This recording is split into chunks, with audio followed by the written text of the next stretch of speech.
Good evening, and everyone, and thank you for being with us tonight. I'm Marco Sammicheli, International Relations Chief Officer of Triennale and Curator of the Design, Fashion and Craft sector of Triennale Milano.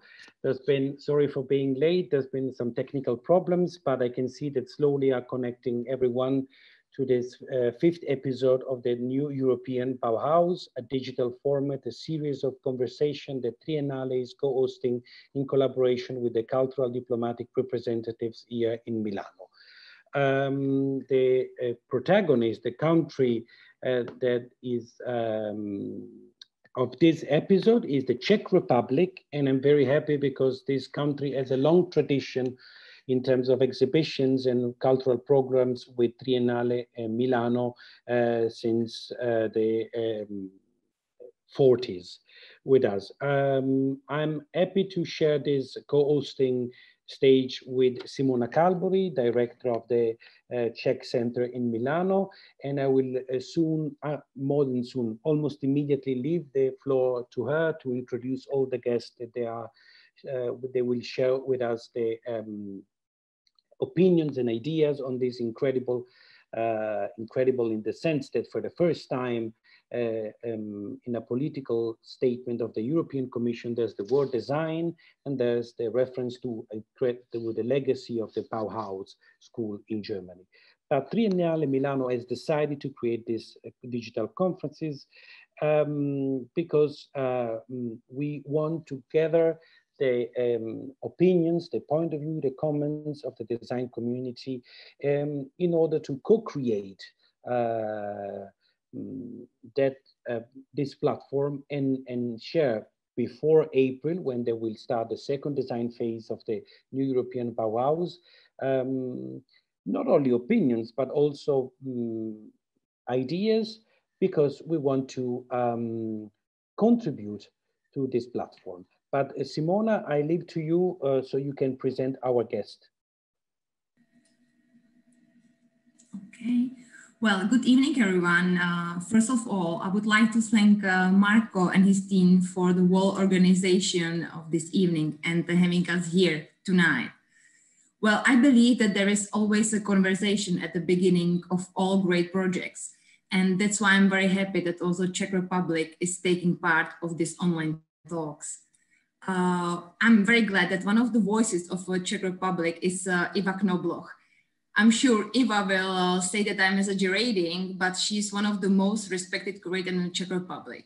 She knows Milan very well because 2 years ago, she took care of the Czech participation in the international exhibition in Triennale, where she curated 2 projects, Out of Power Tower and Lithopy, as 2 critical response to the problem of mineral extraction, scarcity of resources, and man's drive for endless energy production, or currency, crazy for cryptocurrency. She's also an art historian, editor, professor, and author of many books about the history of design. Iva Knobloch currently works as a curator of the collection of modern books at the graphics in Museum of Decorative Arts in Prague. It's my pleasure to introduce you our second guest, Adam Štech. Adam has long been involved in design, architecture, and visual art as a theoretic, journalist, and curator. He is also a co-founder of the creative group Okolo, which we had the opportunity to welcome in Milan 2 years ago during the graphic festival Mostro. He worked as an editor for Dolce Vita magazine. His articles are published in international magazines such as Wallpaper or Domus. He is the author of the book Inside Utopia and Modern Architecture and Interiors. About his experience of sustainable products, services, and conception in business will speak David Karásek, designer and a manager, co-founder, co-owner of design studio MMCT. You can find products of MMCT everywhere in the world, but you might not even notice them. Their designers are improving public space through the quality design. David Karásek is the designer and co-designer of 2 products that have been nominated this year for the Green Product Award, the E-Block Bench and Elk Bicycle Stand. And finally, I'm glad and I can welcome here Jiří Kudela, General Counsel of the Czech Republic in Milan, who replaced Mr. Michal Froněk, who unfortunately couldn't take part of this talk for the work reason. Mr. Kudela is with us today as a historian, academic, professor, and lover, and art lover, and co-writer of the book, The Bauhaus Phenomenon.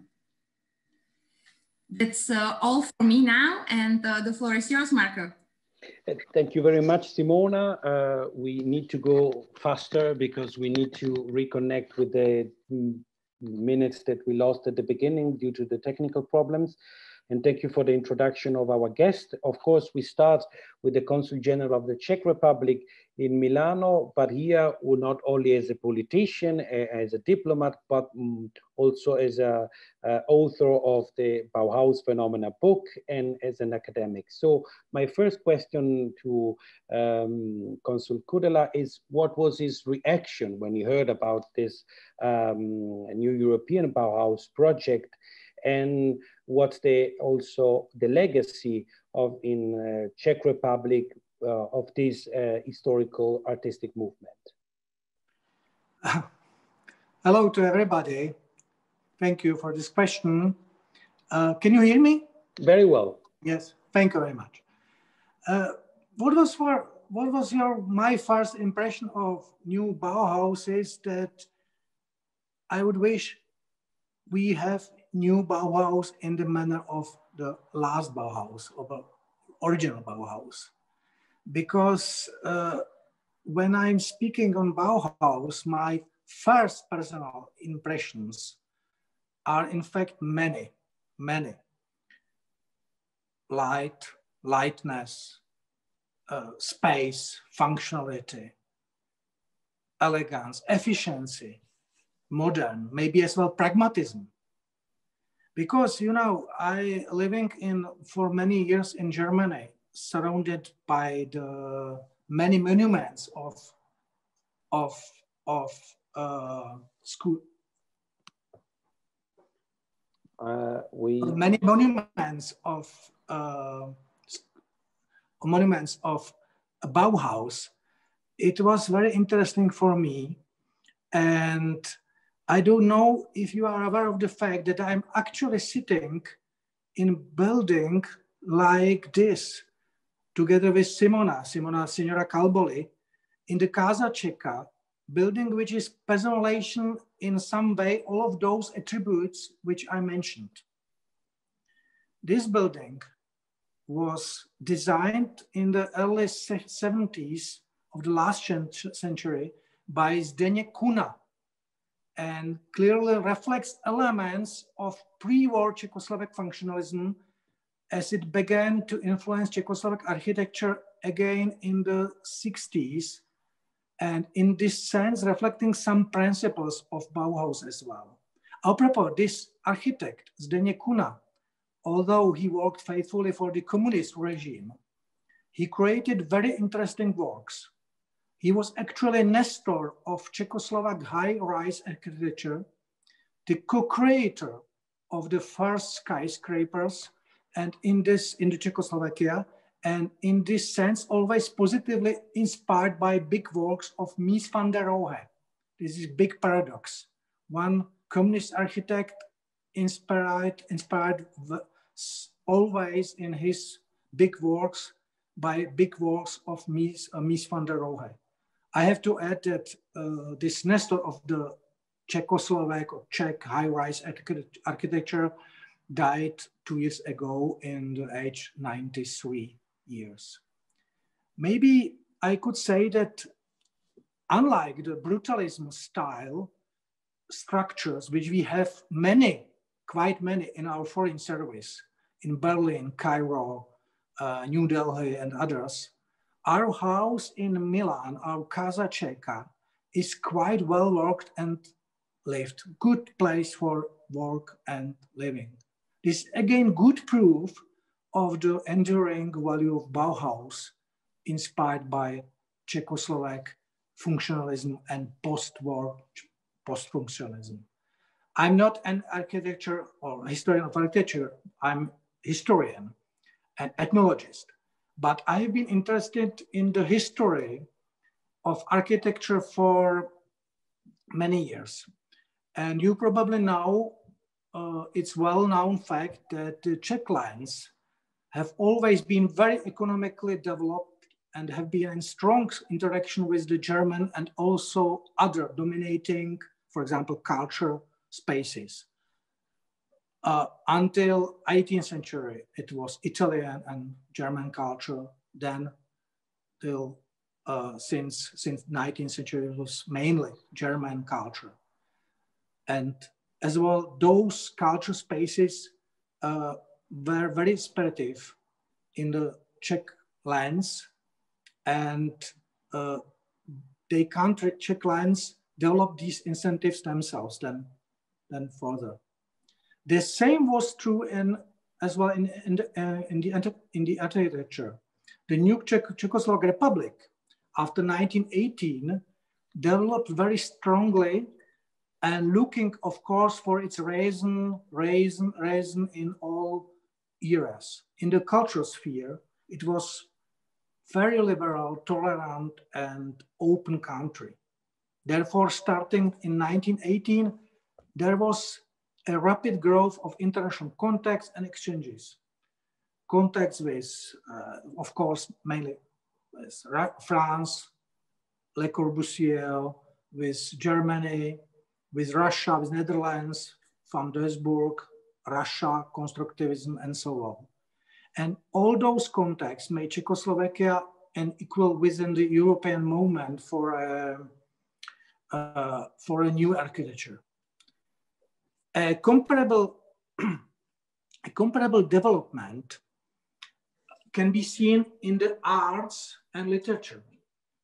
The influence of modern French poetry and later of Surrealism, for example, was of great importance in this respect. There was also strong intellectual left-wing cultural front influenced by Soviet constructivism, futurism, etc. That is why, of course, Bauhaus in Thuringia, in Weimar, because of its geographical, ideological, and intellectual proximity, could not remain without influence over Czechoslovak architecture, over Czechoslovak avant-garde. Czechoslovak artists came into contact with Bauhaus from the very beginning, systematically and intensively since 1922-23, when a group of Czechoslovak architects visited an exhibition in Weimar. It was apropos at the initiative of Gropius himself, who invited a prominent Czech art critic and theorist Karl Teige to participate. Teige was Czech modernist avant-garde artist, writer, and critic, and so on. Since then, since 23, the Czechoslovak public has also been regularly informed about the work and fate of Bauhaus. Very prominent person of Bauhaus, László Moholy-Nagy, who married Bauhaus student, Prague photographer Lucia Schulz, played a large part in this streaming of information. Everything that has happened with Bauhaus since this time has automatically had some response on the Czech art scene. The ideas of Bauhaus were brought to Czechoslovakia not only by its leaders, such Gropius, or for example, Hannes Meyer, or by works of Mies van der Rohe, very famous Villa Tugendhat in Brno, but also by Czechoslovak Bauhaus students. There were a number of them, both in the architecture department of Bauhaus and in design, photography, and so on. Among them, many famous names like Hausenblas, Urban, Rossmann, and others. Many interesting photographers like Lisbeth Österreicher, I already mentioned Schulz, Moholy, Irina Blü, and others. There were even more Czechoslovak architects who were directly influenced by Bauhaus in their work. I mean, for example, on the first place, Adolf Loos, Czech or German origin from Brno, Jaroslav Fragner, Bohumil Bench, Pavel Janák, Jaromír Krejcar, very famous František Gahura, who works for Baťa, and many others. These artists left deep traces in the history of Czechoslovak architecture and design. Bauhaus, his teaching system, had a significant influence on the development of Czechoslovak art education as well. Graphic school in Prague, art schools in Bratislava and Brno, and art school in Zlín were clearly inspired by the ideas of Bauhaus, a system of workshops and studios, strong pragmatism, and also a certain business spirit. This has always been felt particularly strongly in Zlín, where the entire education organized by the company Baťa was based on hard American pragmatism and European functionalism. Somewhere I feel that we can say that the pre-war company Baťa was something equate with functionalism, pressure for efficiency, functional design, in production, in life, in housing. All of Zlín has become a kind of living workshop of functionalism. Bauhaus life in Germany ended 1933, but its influence and legacy remained throughout the world as its professors, theorists, and pupils, students all went to the world, emigrated, and so on. Some of them as well to Soviet Union. For example, very famous architect, Czech architect Urban, was then executed then by Soviet Secret Service 1938. In Czechoslovakia, the influence of Bauhaus was significant until the beginning of World War II and for some time after. Subsequently, this development was interrupted by communist dogmatism in art in the 50s, by the ideas of the complex war, but those basic ideas of the complex work, Bauhaus remained. And Czechoslovak architects like to start returning to it in the late 50s and later. Bauhaus is, in my view, still a great inspiration today. It is not just some sum of doctrines and definitions. It is still a functioning, fertilizing, aesthetic organism. And I would wish to have something similar as well in the new European Bauhaus. Thank you very much, Consul General Kurela, for the historical introduction, for making all the connection and the references between the old Bauhaus and the possibilities with the new European Bauhaus. And we also see how this historical movement was deeply interrelated with the Czech Republic history of art, architecture.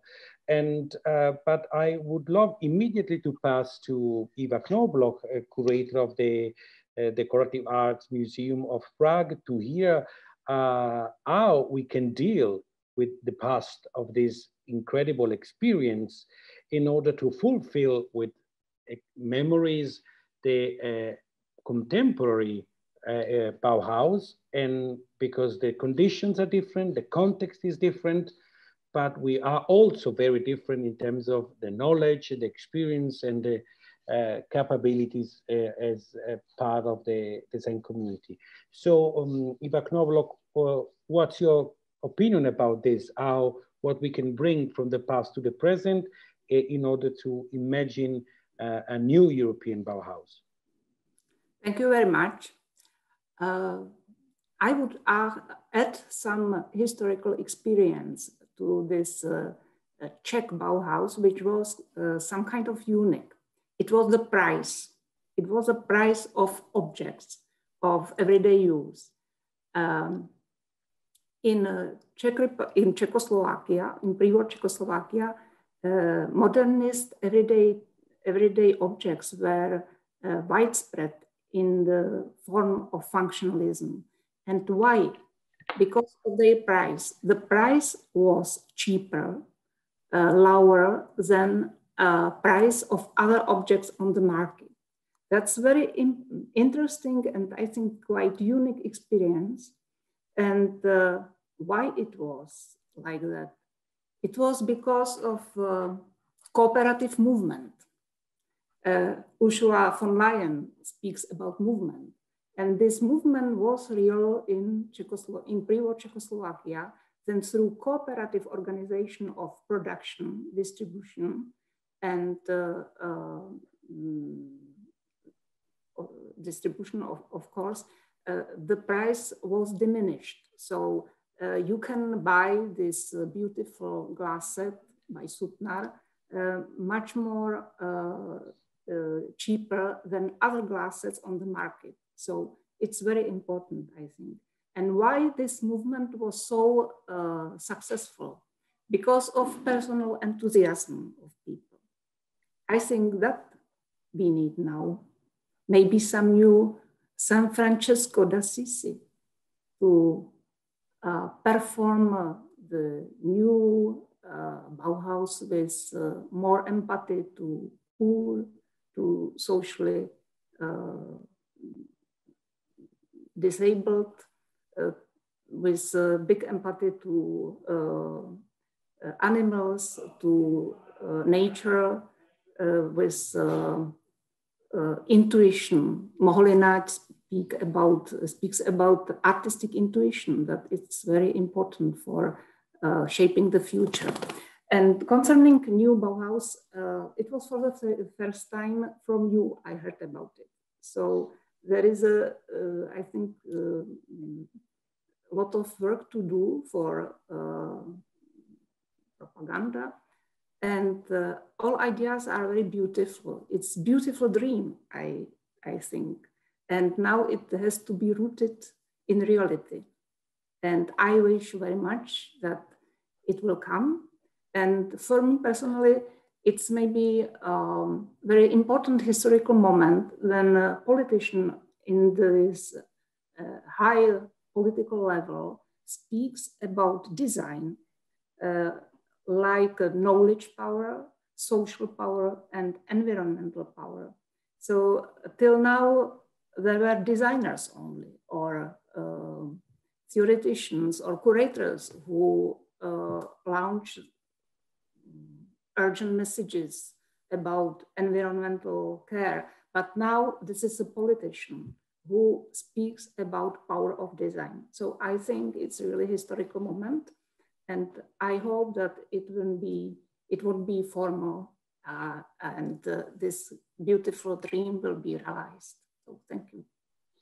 Thank you very much, Eva Knobloch. Let me say that for the first time in this series of conversation, we have for sure a not anthropocentric situation, because we have also a dog with us, and it's very yes. Funny and sweet of you.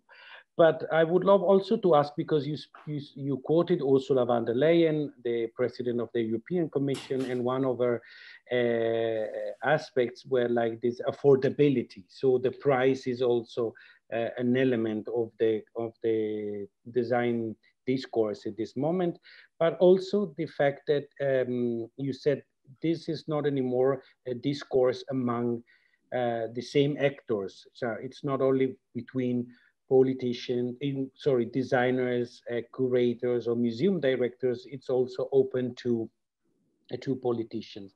What would you do if you will be invited to a roundtable for propose something to the new European Bauhaus? Would you propose new disciplines to add to this possible platform, to focus on specific areas? What's your practical, what would be your practical suggest? I think we can take a lesson from reform movement when businessmen and people from banks were very important for promotion of reform movement from 19th century. So, and I think this kind of people is a little missing in Ursula von Leyen proposal. So I think this people from economy are very important for make dreams real. So when you say about people or movement, you also mean to the fact that we need also to refer to an idea of community, which is not just the European community, but working with communities when we design, or what's your, in specific, your idea of movement? Movement. You quoted like San Francisco, St. Francis before, or this idea of like more empathic structure. So I was curious to hear more about this. Yeah, it was arts and crafts movement from 19th century, which was in the beginning of all those reform movements till Bauhaus and now till new Bauhaus. And this, those movements were based on social strategy, make things accessible to big amount of people. Yeah, so there was this kind of social thinking. I think this Finnish designer Gianluca spoke about it, that all reform are necessary to promote in all social classes, in the broad social environment. So that's why. And then the people from the business are very important also, not only from the lower class, but also from the higher class economically, are very important for promotion all kind of reforms, if I well understand your question. Yeah, thank you very much, Eva, also for quoting Gianluca Giabardo, that was one of the guests of the Finnish episode of the new European Bauhaus. Is a PhD candidate at the Aalto University, but is an Italian designer now based in Helsinki. And you also refer to the private sector, and I'm glad that after Finland, also during this Czech Republic episode, we have a representative of the public sector. So I'm talking about David Karasek, that is a designer, but is also the founder and the owner of a design company devoted to furniture, outdoor furniture. And good evening, David. And my first question when we talk about New European Bauhaus, we know that it's an environmental and economic and cultural project. And Eva talked about community and movement and people. And usually when we talk about design, we refer in a very polarized way to community because we think of clients. But probably when it comes to a political organization, we need to reverse this idea that first of all, we are human beings, we are people, and we are part of a creative process. So, David, please to you, what was your first impression when you heard, and when did you hear for the first time? Did you hear for the first time about the new European Bauhaus? Now we unmute you. Okay.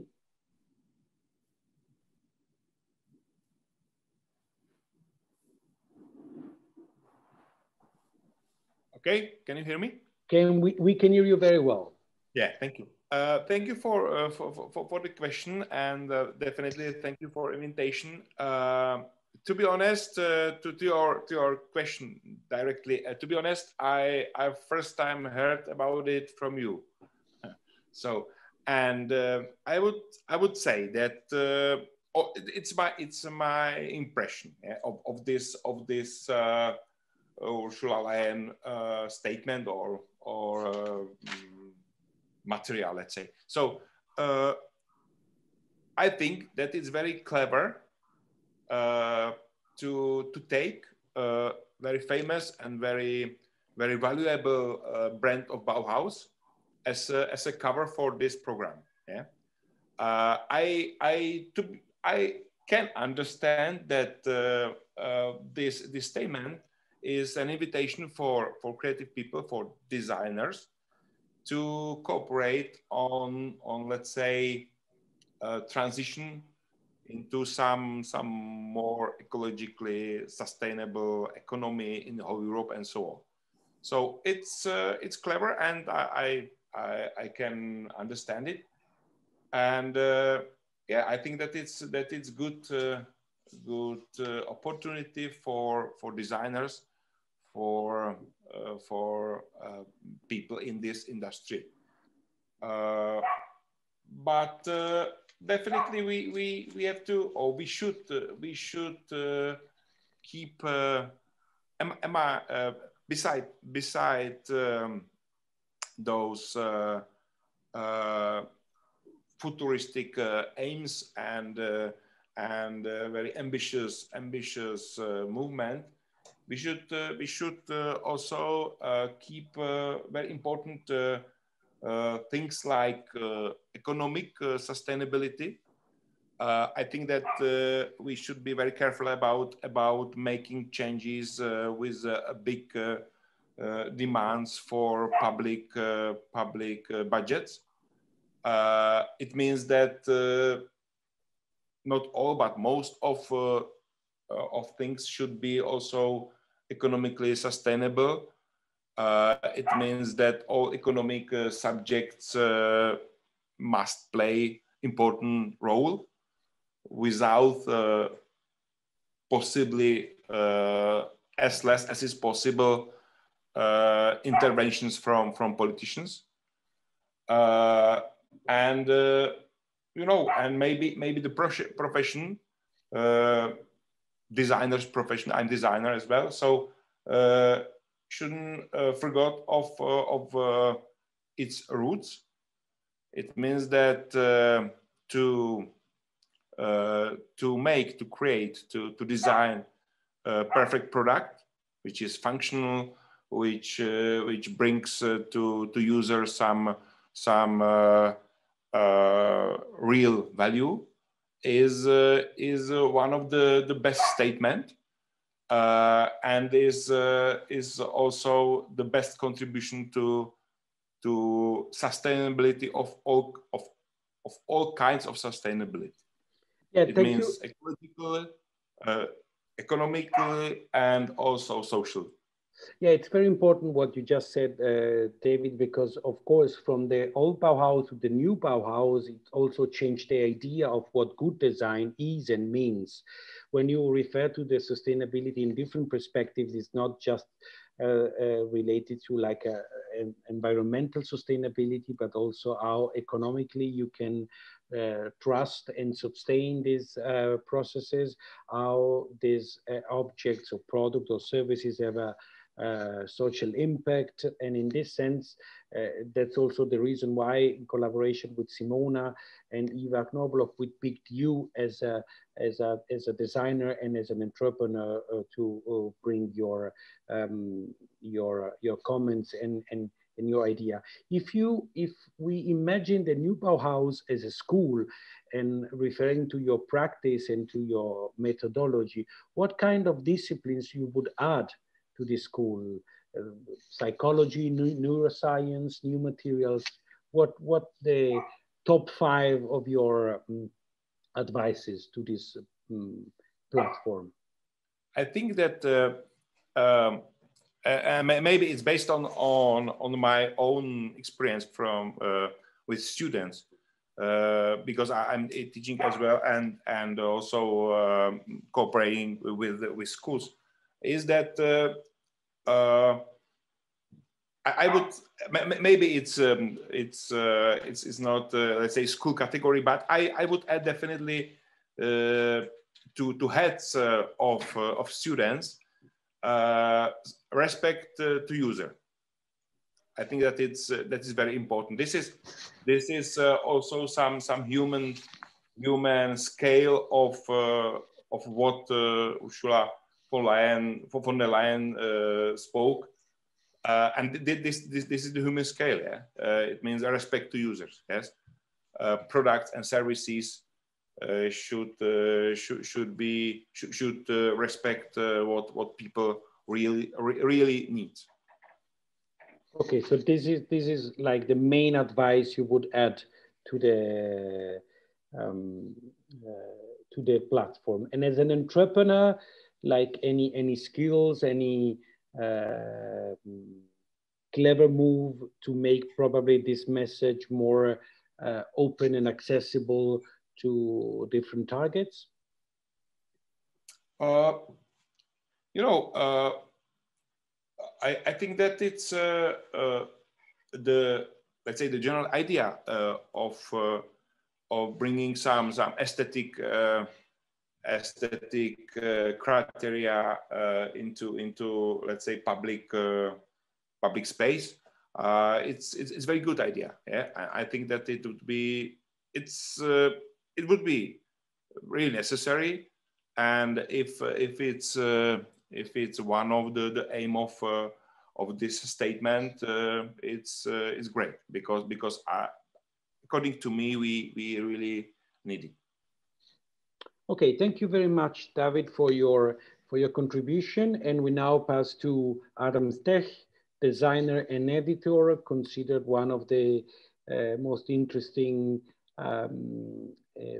critic on the digital area here in Europe. And my first question to Adam, before I know that he has some slides and he has prepared a speech and a presentation, it's a communication question.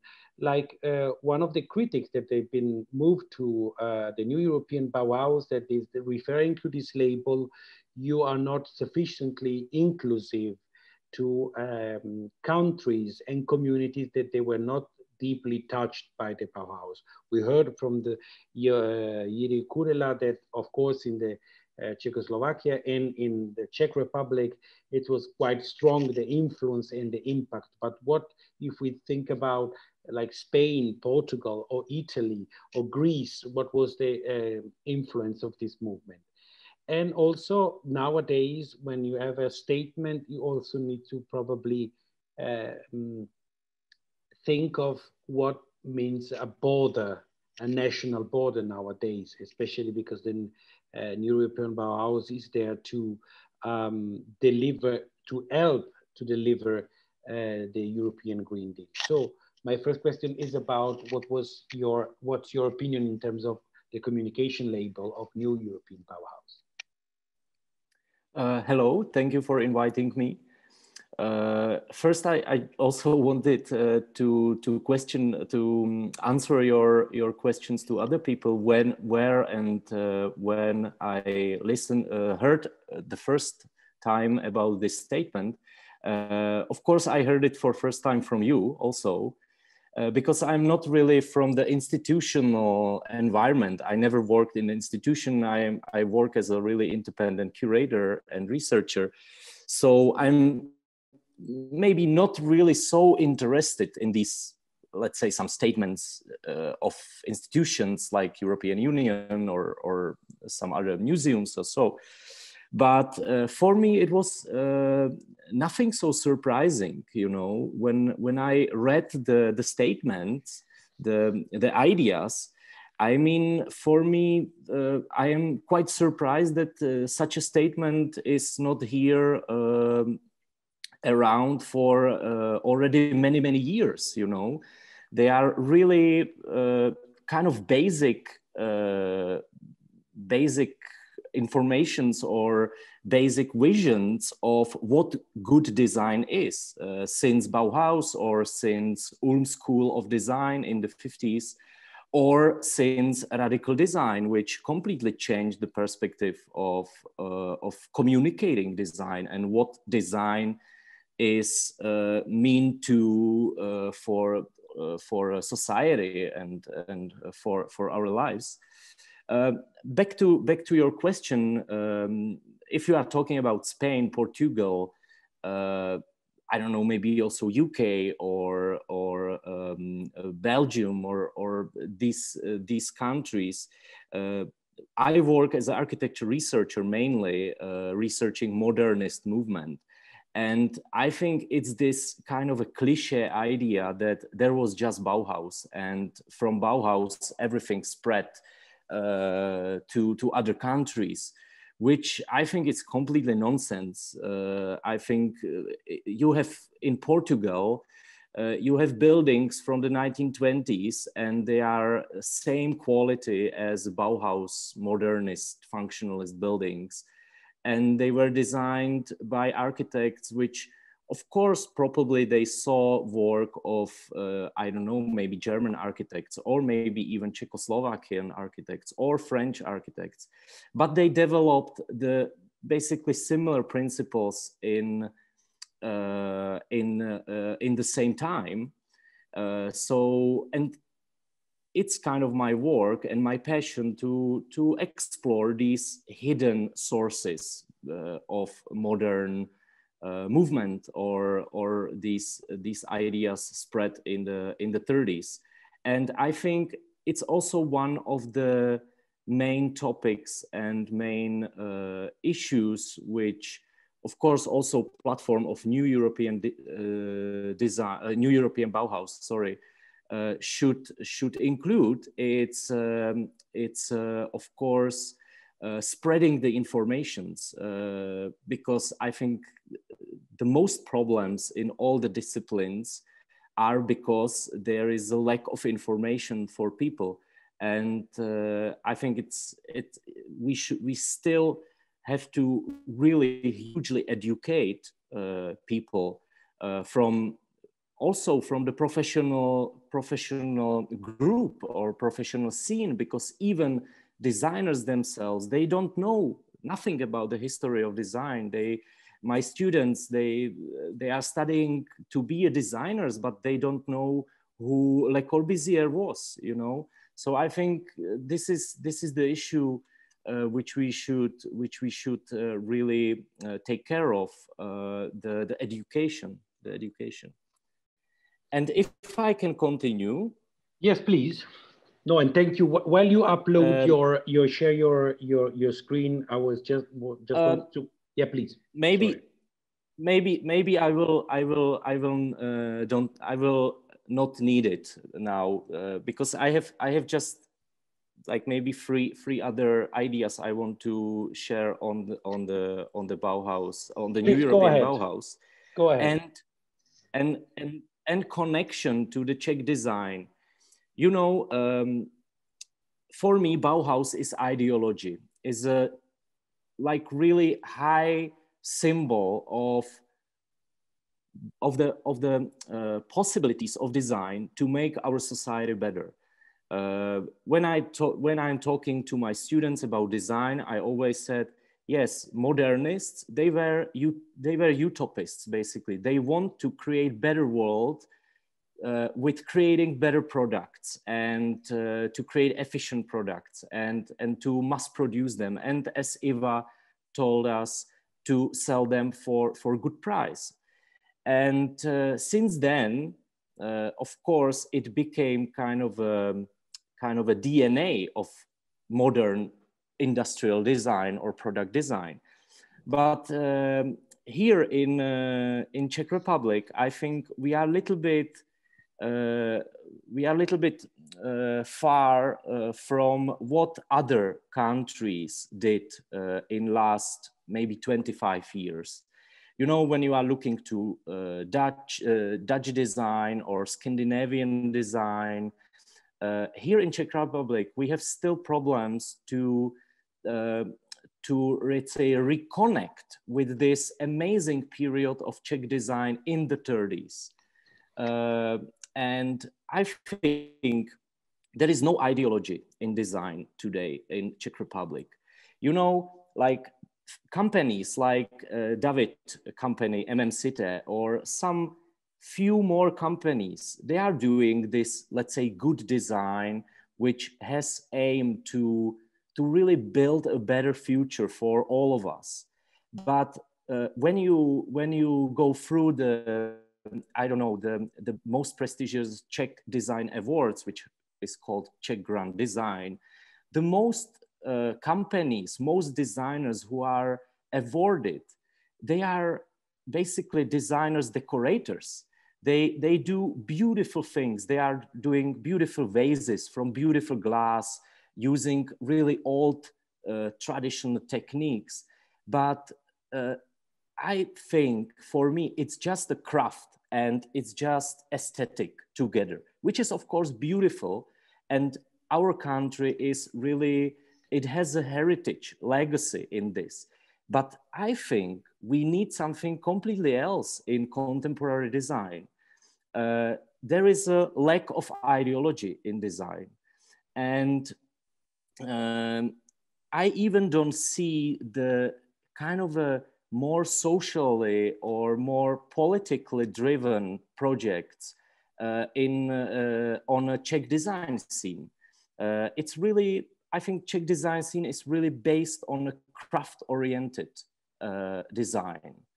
And there are no conceptual projects like Forma Fantasma is doing in the Netherlands, or Studio Swine, or these projects which completely change the meaning of what design is for us, or what can design offer. And I think this is a little bit problem of Czech design, and also Czech design pedagogy, or like teaching, because also, I mean, most of the studios at the universities in Czech Republic are really focused on basically form making, you know, making of forms, making of beautiful, elegant shapes out of some materials. But there is a lack of, let's say, socially responsibility or some maybe political agenda. And as you were questioning David, which if I could add something to the table, I think for us it's really important to have some masters of communication or something like that, you know, because architects, designers, they are really creative persons. They do their own work, but they need some friendly environment which will be good for spreading their work, for implementing it to the general public, and also to the agenda of politicians and government. And I kind of see the advantage of this in new European Bauhaus. So yeah, so I think these like maybe little projects, but socially responsible and somehow reacting on what is actually happening and not doing another beautiful ways in a row. It's, I think, what design in Czech Republic, but also abroad need. Thank you very much, Adam Stech. I think also what Eva at the beginning was saying regarding the idea of movement and community also can be added to your opinion on this, on their ideology. I also think, because I belong to your generation, and I'm a curator here in Italy, for many reasons, the word of ideology is a lot of negative shadows and shades. So we probably need to go back to the political idea that everything we do is a political act, either if you are a politician, a teacher, a curator, a director of a cultural center. And in this sense, the design desperately needs the political and the social will to not only to survive, but to play a crucial role in the society. In this sense, I see a fil rouge from what Jiri Kudela was saying in the beginning about history and how strong this heritage is in Czech Republic, on the movement perspective and affordability of Eva Knobloch, and also when David Karasek was saying like we need something that is for the user and has to respect the user and not just to please the user. Unfortunately, we are getting close to the end, and I would love to ask Simona to share some final remarks and a comment as director of the Czech Center in Milan. Okay. Well, thank you, Marco. I would like to say that I agree absolutely with everything what was said, especially with Adam. Well, I'm really happy that you can see that one of the characteristics of Czech people that we are very honest. And I also believe that the education is the way of changing the thinking or way of changing the mass people. But we cannot leave everything on the students, designers, and so on. And I hope that the European Bauhaus will help to communicate how much it's important design and sustainability also to the society. I mean, when I asked my dad what the design means for him, he told me there's something very expensive that he cannot afford. But he doesn't see that the design, it's all around him, like David Karasek from MMCT and the work they do, you know. Also the bin for waste can be beautiful, can be ecological, can be beautiful, and can make a part of environment. I mean, I really hope that the politician will have the volunteer to explain the mass of the people the way they have to think, or they have to change their thinking. And this is all. Yeah, this is my point of view. Thank you for being here. Thank you, Simona. I definitely think that what we are doing and what we've been doing with the previous episodes of this digital series is that we can contribute and we can start to build a new pedagogy that can also tickle not just, as you said, the students or the professor or people from our business, but can also whisper advices to politicians or to the actors that the European community is involving in this project. I'm sure that I could in the future, count on you when after the first round of the new European Bauhaus, we will start to build a forum with the different countries to finalize our proposal to the Commission.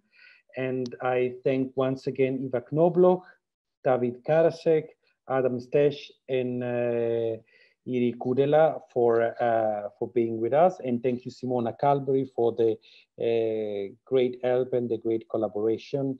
And good evening to everyone. Thank you.